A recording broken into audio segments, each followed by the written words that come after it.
As the sun dipped below the horizon, casting long, eerie shadows across the landscape, Dr. Saint approached the old creaking house. The air grew colder with each step, and the silence was almost deafening. He reached the door and knocked, the sound echoing ominously through the stillness. After a moment, the door creaked open, revealing a man with a wary expression. Dr. Saint's voice cut through the tension like a knife. "You've called?" The worried man, Mr. Thompson, greeted him with a desperate look in his eyes. "Thank you for coming, Dr. Saint. My wife, she's not herself. She's been sick, but it's more than that. I can't really explain it, but surely you'd understand." Dr. Saint nodded solemnly, his eyes scanning the dimly lit hallway. "Take me to her," his voice steady and reassuring. As they walked, Mr. Thompson explained the strange occurrences, his voice trembling with fear and uncertainty. When they reached the bedroom, Dr. Saint was met with a chilling sight. Mrs. Thompson. She was just sitting there on the side of the bed, very still. Her eyes are fixed on a point in the distance, and she barely seemed to notice his presence. The room is silent, save for the faint creaking of the floorboards under Dr. Saint's feet. Dr. Saint steps closer and gently says, "Mrs. Thompson, my name is Dr. Saint. I'm here to help you. I need to inspect your condition." She remains motionless, her eyes still distant. As the tension in the room thickens, he then grabs his gloves and gently touches her arms and face, examining her very closely. As Dr. Saint meticulously checks for any signs of the paranormal, Mrs. Thompson's eyes swiftly locked on him. Suddenly, she pushes him away with surprising force and crawls up the wall, hissing at him with an unnatural intensity. Dr. Saint rises calmly and approaches Mrs. Thompson, saying, "Mrs. Thompson, if you can hear me, I know you're not well. I'm here to help, but you need to stop resisting." Her eyes glint with an unsettling light as she sneers.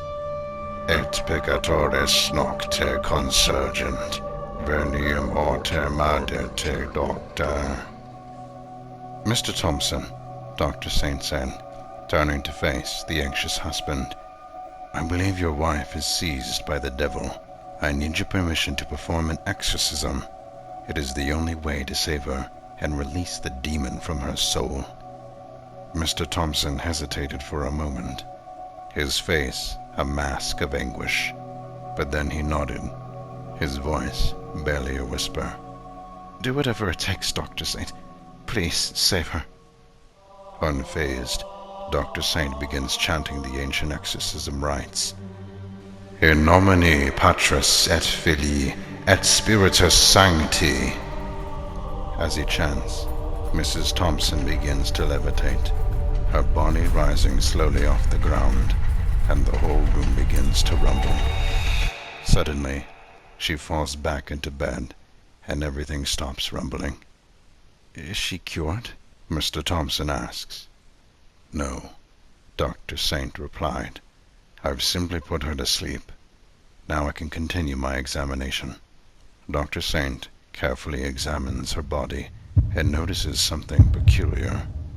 He turns to Mr. Thompson and asks, "Are you aware that your wife is pregnant?" Mr. Thompson is in utter shock, unable to comprehend the revelation.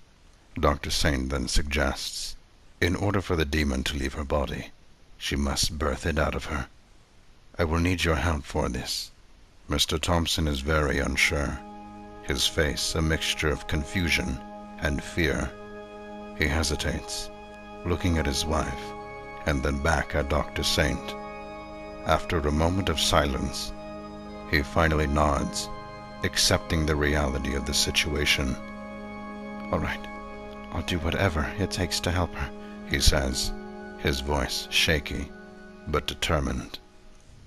Dr. Saint prepares Mrs. Thompson's body to deliver the demon nested in her womb. He arranges the necessary instruments and positions her carefully, ensuring she is ready for what is to come. Mr. Thompson, holding a Bible, stands by her side. With trembling hands, he opens the holy book and begins reading from it. "In the name of the Lord, the Son, and the Holy Spirit, strengthened by the intercession of the Immaculate Virgin Mary, Mother of God, of blessed Michael the Archangel, of the blessed Apostles Peter and Paul, and all the saints." After the first verse was read, Mrs. Thompson suddenly wakes up and tries to resist and get up. Dr. Saint quickly holds her down and shouts to Mr. Thompson, "Throw the holy water!" Mr. Thompson sprinkles his wife with the water, and her skin slightly burns. He gasps, but continues reading the Bible aloud, his voice growing louder and more urgent as he pushes through his fear to help save her. "And powerful in the holy authority of our ministry, we confidently undertake to repulse the attacks and deceits of the devil." Mrs. Thompson throws Dr. Saint across the room, sending him crashing into the wall. She lets out a terrifying screech, which interrupts Mr. Thompson. Dr. Saint gets back up, his determination unwavering. He pulls out a dagger with a cross for a handle and holds it against Mrs. Thompson to ensure she stays down. Mr. Thompson, seeing this, continues reading from the Bible. "God arises, his enemies are scattered, and those who hate him flee before him. As smoke is driven away, so are they driven. As wax melts before the fire, so the wicked perish at the presence of God." Then, with a swift motion, Dr. Saint stabs the dagger into Mrs. Thompson. She begins to glow with a blinding light that flashes throughout the entire room, illuminating every corner and filling the space with an intense, almost unbearable brightness. And when the light died down, Mrs. Thompson was cured.